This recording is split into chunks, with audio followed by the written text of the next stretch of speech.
So as I said, this is all about sort of redesigning supply chains, that build-to-rent market model and opportunity. So what we need to really do, I think, to begin is kind of set that case, the investment case for these redesigns, and understand the need for resilient, modern, future-proofed supply chains. Anyone here in the audience feel like you sometimes come up against challenges and issues because that supply chain is a bit clunky or gets broken in certain places or has cracks in it? I mean, you don't have to shout out, but any nods, any kind of agreement with that idea that our supply chains need to be redesigned and revolutionized? It seems to be that, yeah, that's something which people respond to. So for us, let's begin with you, because you're absolutely passionate, aren't you, about those build-to-rent kind of communities as the next major investment opportunity, because it's something that I think maybe hasn't been forefront in investment priorities. Here in Saudi, you're one of the first players in this market. So can you just give us a little bit of context about what that means and why it really is such a golden opportunity? Thank you for the great... You might need to speak right into that microphone for me, my lovely. Clear? Yeah, perfect. Go for it. Nice Great. and close. Thank you for the great intro, Miriam, and it's a pleasure being here. One of actually the points that I just, to clarify, is being one of the first into the built-to-rent residential communities, to be exact. And I think the major opportunity arose after Ijar platform was activated in the kingdom back in 2015, I would say, due to the governance between the landlord and the renter being available. In the past, there was a bit gray area in terms of the legal obligations between the landlord and the renter. This is why it wasn't a very lucrative investment to go in and do the mass build-to-rent residential aspects, because there was a lot of challenges in terms of the relations between the landlord and the resident. Okay. Furthermore, right now being advanced and Ijar being a great platform that's actually by the real estate general Riga, I think it's a great opportunity for the build-to-rent residential communities to grow. We've seen a lot of investments, especially over the past 4 years. There was a lot of investments in the past, but the majority of it was to compounds and living inside compounds and community. But at the moment right now, we're seeing the build-to-rent multifamily industry growing in a great perspective in the kingdom. And the history of the build-to-rent area in the kingdom was based, the majority was in the office space. Okay. It was in the commercial space. Why? Because you wanted to have an easy agreement between the landlord and the leaser, being a corporate or an entity or whatever it is, because I know that the contractual agreement is going to be very easy, unlike going B2C, where it's a B2B relationship. Amazing. I mean, it does sound like it's something that is slowly seeping into kind of public consciousness and people being aware of the opportunity.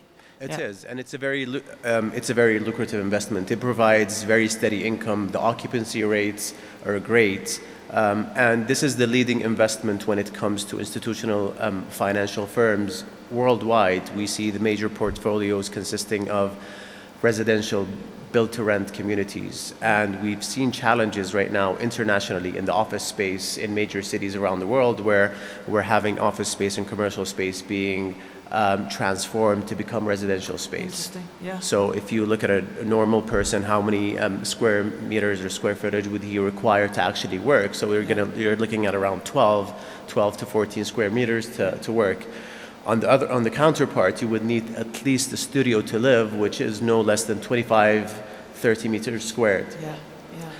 It's a bit, there's a lot of effort that needs to be put in when it comes to residential and property management. Why? Because you have to deal with B2Cs, tenants, customers who actually live there.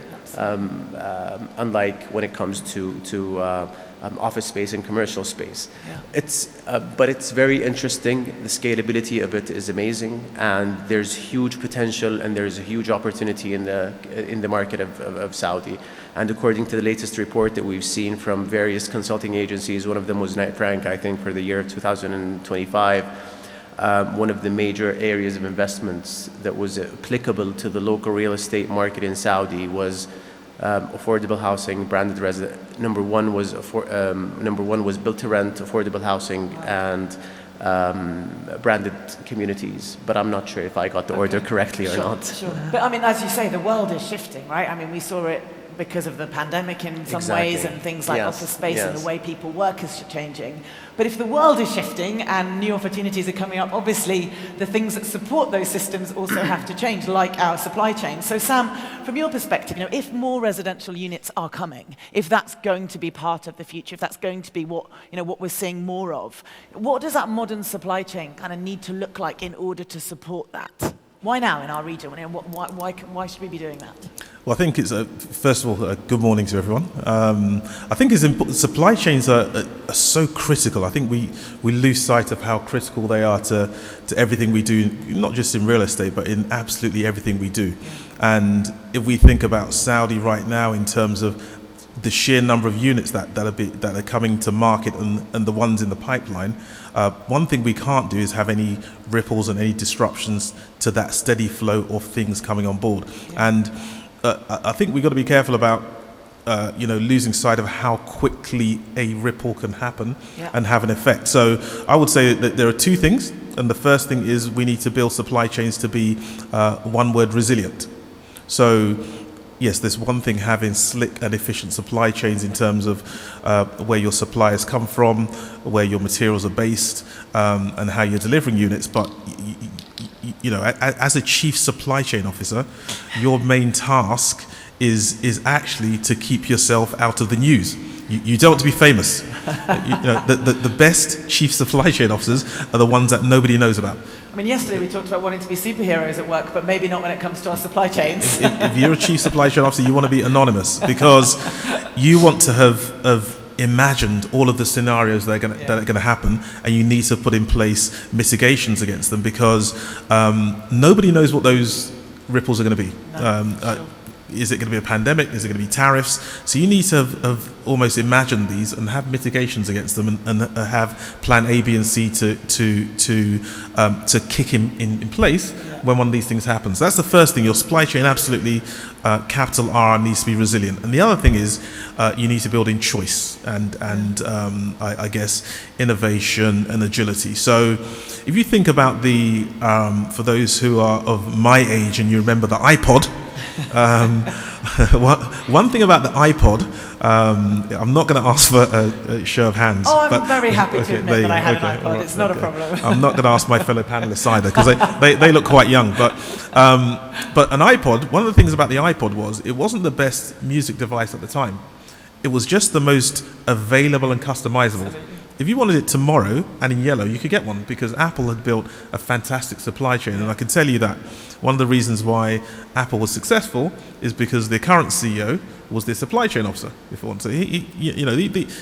There's no accident in this. No. So it's all about having the choice. So with these units coming on board, do the end consumers or the occupiers have choice in terms of materials, layouts, colors, and do they have a choice, or is there an option to add maybe sustainable materials if that needs to happen, different types of materials? So you need to have choice, you need to have innovation and flexibility as well. Yeah, so very much looking at supply chain across the board there. And for you, Abdul Hadi, how much does that align to what you're seeing in Saudi, kind of at that national level, in the Kingdom of Saudi Arabia? How does that supply chain act as a strategic partner to housing and to jobs? Because if the supply chain touches everything that we touch, what does that look like for you? First thing, thank you. Oh, yeah, perfect. Yes. That's all good. Yes, thank you, Mr. Stanley, and good morning, ladies and gentlemen. It's my pleasure to participate in this kind of panel discussion. Definitely, yes, we are in NHC working to deliver around 600,000 units by 2030 year. Residential units? Residential, wow. Yes. So that comes to think seriously about how we can securing that demand. It's a huge number, isn't it? Massive number. It's a huge number. So the first thing you need to ask yourself, are you securing the demand to deliver this 600,000 units within the 2030 years? Yeah. Second question, do we have the capability and the technologies which can deliver these kind of a project in a proper way? So we do our analysis and study, and we come up with we need to localize around 8 billion Saudi riyal during this area, and also we already done and signing an agreement with some companies. I think you just saw the announcement last week. We just signed about 1.9 billion. Wow. From five different suppliers. So how we can sustainable the supply chain and within the cost optimization, and also how we can localize the technology to convince the investment or somebody. You need the tools and you need to give a promise. Yes.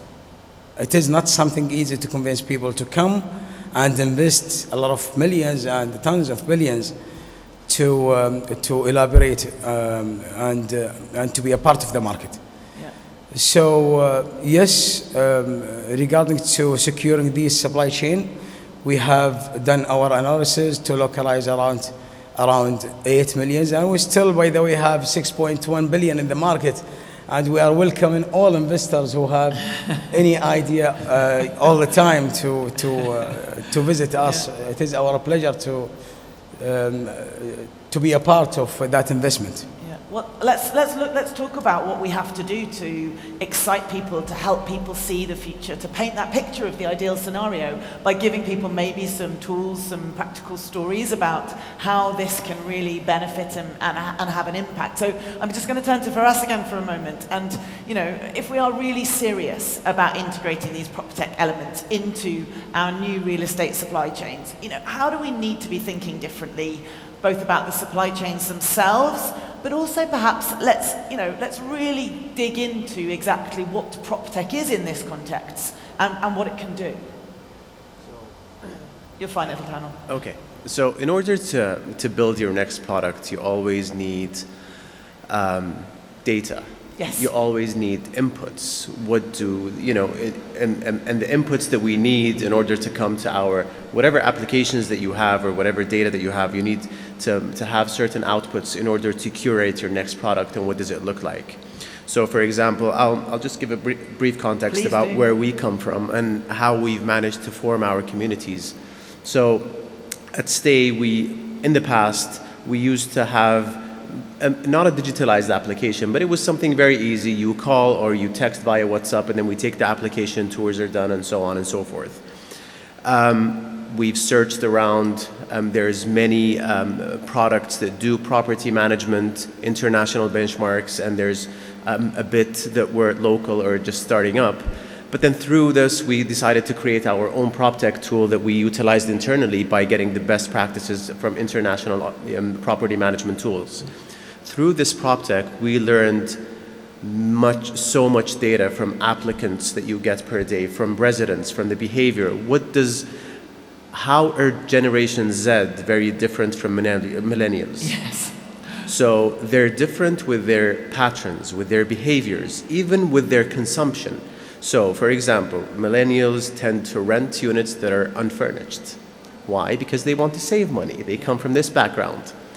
Generations that they want something that's very easy, very convenient, and something that's sustainable. So he says, I'm not going to go to IKEA or something, buy a bunch of furniture. I'd rather get an apartment that's rented. So this drives your products, your investments, and in investing in multifamily built to rent to take it to the next level in the future, maybe doing a certain ratio of furnished and unfurnished. And this has changed the whole industry. If we look at the local offering in the kingdom, and the majority and the curve in the housing. In the past, we used to have, for example, villas, and then the homes got bigger. But data shows right now that what is the demand for 1 bedroom versus 2 bedroom versus 3 bedroom, and how do you shape this data and this demand around what's your offerings in the future? Yeah. What should the supply look like? Do people care about communities? Do people not care about communities? Post-COVID behavior. and the data shows you insights about what is the post-COVID behavior, how do people utilize their daily lives in their community, what do they do, what's their behavior when it comes to food, what's their behavior when it comes to logistics, deliveries. Yeah. If you don't capture all of this kind of data in your PropTech tools, either in communities, in supply chain, in all of the whole 9 yards, then I think you're going to be creating a product that is unsustainable and could not be adaptable to the future.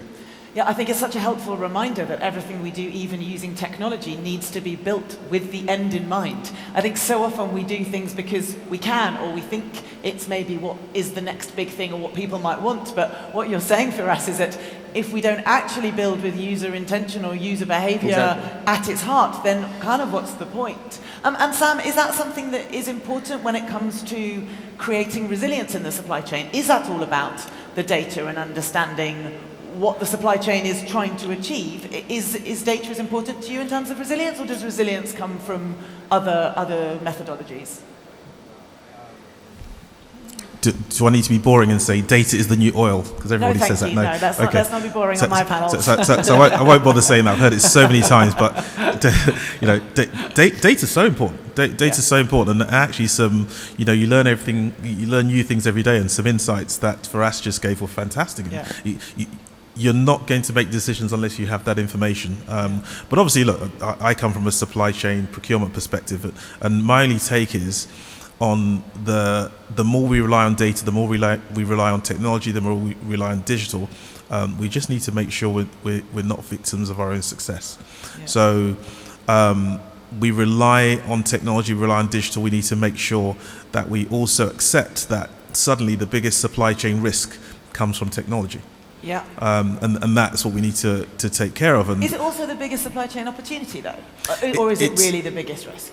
Look, the thing is that we accept that the biggest opportunity is from technology. So from AI and the choices you have, and from the analysis of data, especially big data and tools to interrogate data, that is the biggest opportunity. Yeah. My point, so that's a given. And I think the panelists will focus on that. But it also becomes then the biggest risk. Yes. Because obviously we've and as I said, you don't want to set yourself up for failure, because if you look at some recent examples, so the biggest supply chain risk right now is cyber attacks. Yeah. And that is over and above geopolitical issues, economic issues, and wars or whatever else, the tariffs. The biggest risk is cyber attacks. And if you look at the biggest vehicle manufacturer in the UK, JLR, who recently had a cyber attack, and let's put that into perspective. This cyber attack lasted 4 weeks, from about the middle of September. Yeah. They were unable to produce any cars whatsoever during that time. They used to produce 1,000 cars a day. They to date have lost £50 million a week. And the impact is just mind-blowing, isn't it? Correct. Yeah. So it warrants, obviously, making sure that your data is resilient to these attacks, because you have to take into account the impact. And the more we rely on big data, we have to look at the back end as well. Yeah, I mean, I love the fact that you talk about, the supply chain in very concrete terms, and it's, very much based on what it can do and how all the dependencies work. And I think it's so important to remember that. And leading on from that, I know that Abdul Hadi, you also then want to think about the supply chain, as well as being this logistical function, which obviously it is, as a real kind of strategic partner. I mean, that's a bit of a mindset shift. So how in the world do we turn our supply chains into strategic partners? Definitely the supply chain is the strongest strategic partner. Okay. To any developers. Once you have a strong supply chain, definitely you will have a very good cost optimization, and also you will securing your demand. Yeah. What we have done here in NHC, we have created logistic parks. What we sign an agreement with the manufacturers and suppliers to come into the site itself and to build their manufacture over there, and also the warehouses as well.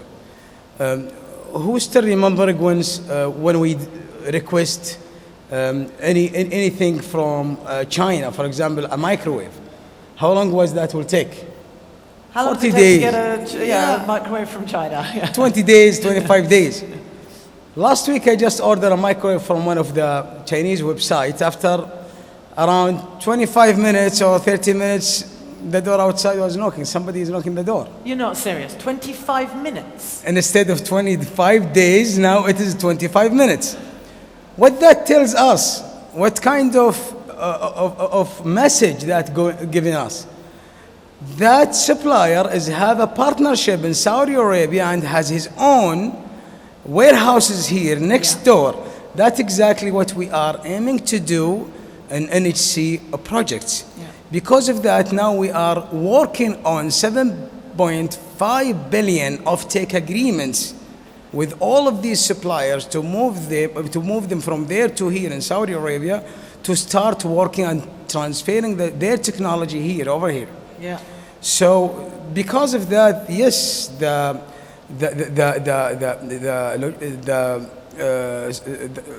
supply chain is a strategic partner to any developer. Okay, so let's move on with that in mind and see if we can align this idea about the supply chain as a strategic partner and how that potentially directly supports strategic objectives of projects like, a buy-to-rent development. So staying with you for a moment, Abdul Hadi, because I think it's an interesting conversation to pursue. How can this supply chain as a strategic partner idea support things like buy-to-rent developments? Buy-to-rent developer, it's another picture of building to the residential. We know that people are different. Some people like to buy, some people like to rent. Yeah. So I think if we will have a strong partnership with Mr. Firas and inserting his request and his demand to our demand, I believe we will have a sustainable supply chain over here, and also it will optimizing his cost, and also he will have many different choices in the market, because we are attracting here different people, different technology, and also different models as well. Yes. So I believe this one can support such of a project, which is, I believe, it's successful by the way. It's a very good idea. I think for us, it's definitely creating something very innovative and successful. And you talked about integrating these technologies, these property technologies, into our supply chain. And for you, Firas, I know that you say PropTech is infrastructure, it's not a gadget. So how are you really using property technology in a space which is all about connecting residents, building, people? How are you integrating those PropTech elements and those platforms, those digital platforms? I want to get back to the point where Abdul Hadi just mentioned that the partnership. It would be a great pleasure to have a partnership with NHC, the largest developer actually in the kingdom. You heard it here first, people. Stay in NHC. So that would be actually quite amazing, and going into partnerships and working. And this is how actually I would say supply chain actually starts and works. So let's actually start there. In terms of technology and utilizing PropTech with even us today, when it comes to when you go to a hotel, let's say, or when you live at a place, even when you live as students and you live at your own house right now, if you have certain issues with accessibility, entry, exit, and so on, how fast do you get a response? Yeah. So many users, just like Abdul Hadi mentioned, in terms of logistics, once you order something and instead of arriving in 20 days, it comes in 25 minutes. This is how the life has become. Yeah. So even utilizing all of the PropTech tools, as soon as a resident or a tenant, or let's say a user issues a ticket, how long does it take for it to be activated? How long does it take for it to be completed? So all of the PropTech give you great and phenomenal tools in order for you to measure all of your, key performance indicators as a company. So the PropTech technology actually governs and gives you a great organizational excellence if you adapt it properly. Okay. So if you promise consumers of whatever they are, I would say tenants, hotel residents, whomever your consumers are, if you promise them a service, then you have the PropTech and the digital technology if you're utilizing it properly. Yeah. A lot of entities, a lot of institutions, and even corporates and maybe SMEs and so on, they have access to all of these PropTech tools, to all of the digital tools and so on. But if you're not utilizing it efficiently, Yeah. then it just doesn't make sense to have it. You're just Yeah. paying a lot of money for nothing. And managing those expectations, like Exactly. you say, So- it's about aligning with those. So this gives you insights and data. So for example, even with supply chain, so if you manage complexes and units and apartments, in terms of defects that you have, in terms of requests, in terms of behaviors, in terms of even certain requirements, just like we mentioned, in terms of the supply chain of what's coming up in the future.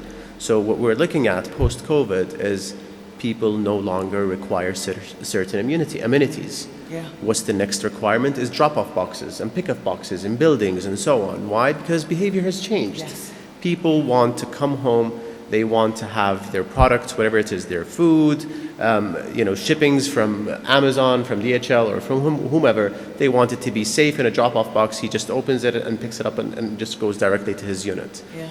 And, there's plenty more where that came from in terms of data and insights. Yeah, absolutely. And I think if we're going to be integrating these sort of technological PropTech elements into Yes. our supply chain, then we probably have to work out where we start. And Sam, if it's going to be resilient, if it's going to be transformed, but we also want we want to put these new innovations, these technologies into our supply chain, where in the world do we start? Like, is there a logical place where we begin with this transformation? In terms of geography or Within the supply chain itself, I guess. I think the answer is, let's just remember, when we talk about supply chain is, if you look 3 or 4, 5, 6 times down your supply chain, you're starting from the factory, the warehouse, which could be wherever. And the principle behind it all is that your suppliers should be smarter than you. Okay, that's a nice concept. So your suppliers should be smarter than you. Because actually, look, and that's why they're producing whatever good it is. I mean, Yeah. if they're producing doors or whatever else, they're doing that because they can do it and you can't. So to a certain extent, you can devolve some of the innovation to them.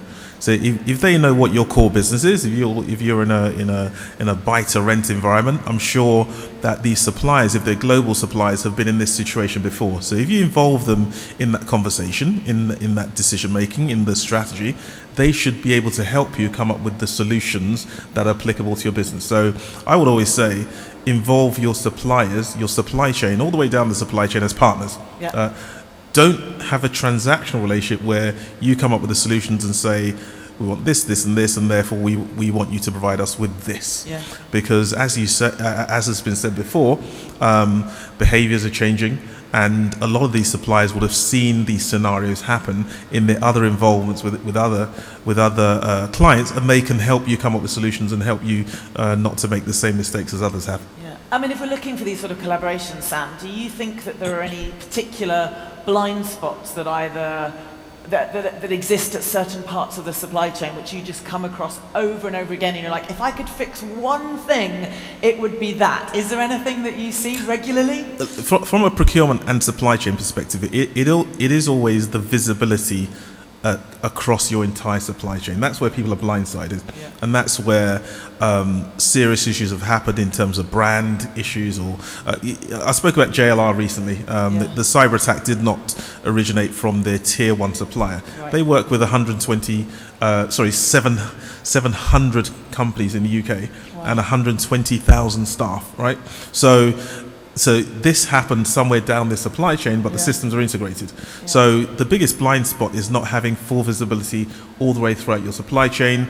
If you're producing, let's go away from property for a second, if you're producing, I don't know, clothes, but you do not know what is happening in the factory that has presented those clothes, you have no visibility whatsoever, that's a problem, because that could come back and bite you at some stage. So there's a big call here for responsibility and accountability to create that visibility and ensure that we're collaborating with the right suppliers, I imagine, is is what you're saying here. With the right suppliers throughout your supply chain, because Throughout. companies tend to have quite a strong relationship from a compliance perspective with your tier one supplier, the person who actually provides you with maybe the finished article. But it's worth having visibility all the way throughout the chain, depending on how core that product is, for these exact reasons. Abdulhadi, talk to me about collaborations at the NHC, because if it is all about building the right relationships, building the right partnerships, creating, those collaborations, is that something you're proactively doing at NHC? Are the things that you're trying to put in place that really enable those collaborations to happen to drive our key developmental and strategic goals throughout the supply chain? Yes, we do have you heard about Supply Pro platform? Tell me about it, because we might not have heard of it. All right, so Supply Pro platform where we brought together the suppliers and manufacturers, on the other side, developers and contractors. Today we have over 1,800 listed products in the platforms with very competitive price. This is the first thing. Once you ask the developer or the contractors, use this platform, the first question he will ask, do I have a competitor price or not? Sure. And also we have signed over 250 agreements with local and international suppliers, most of them local suppliers. We have reached around 2.4 billion transaction in the platform. So when we talk about data and numbers and technology, here is what we believe in the data. Yeah. So data here is playing a very important. It is a very important player here. So today also we have around 380 RFQs already in the platforms.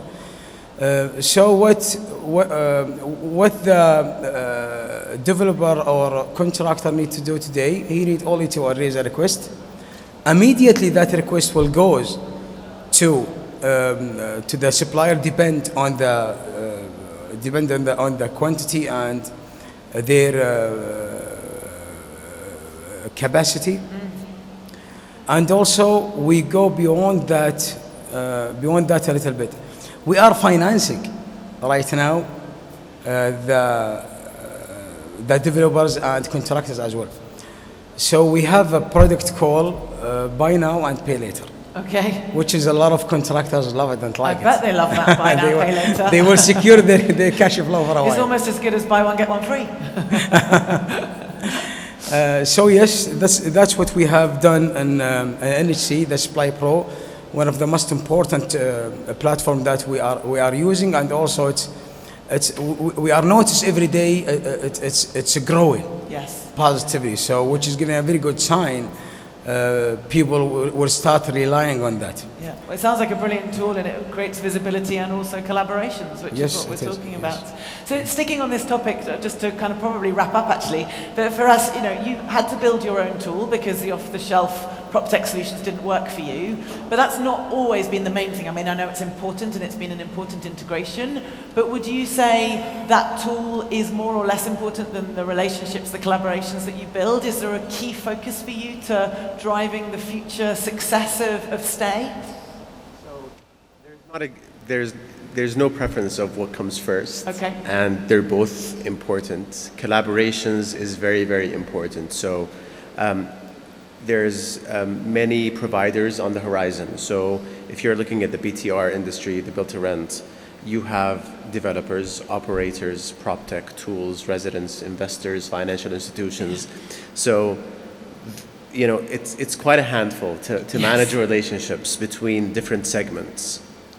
But it's very important to build partnerships with corporations, development, institutional investors, even banking, and financial firms, because they would love to have positive yields in terms of investment, because it's a great investment product that's actually take a huge, I would say, percentage of the investment horizon. Yeah. in terms of partnerships with developers, this is the main core of the business. You need to have partnerships with developers, you need to have partnerships with contractors, and to make sure that your supply chain is actually ready, because if you aim to reach thousands of units in terms of operation, in terms of management, in terms of that you need to make sure you cannot do everything all at once. Yeah, you can't scale without having that all Exactly. in place, can you? Even if we look at, the largest developer in the kingdom and other developers, they're partnering up in order to have, land bank is from a certain entity. Then you have the developers, NHC is participating, and then NHC is an enabler for other developers to come in and share that aspect.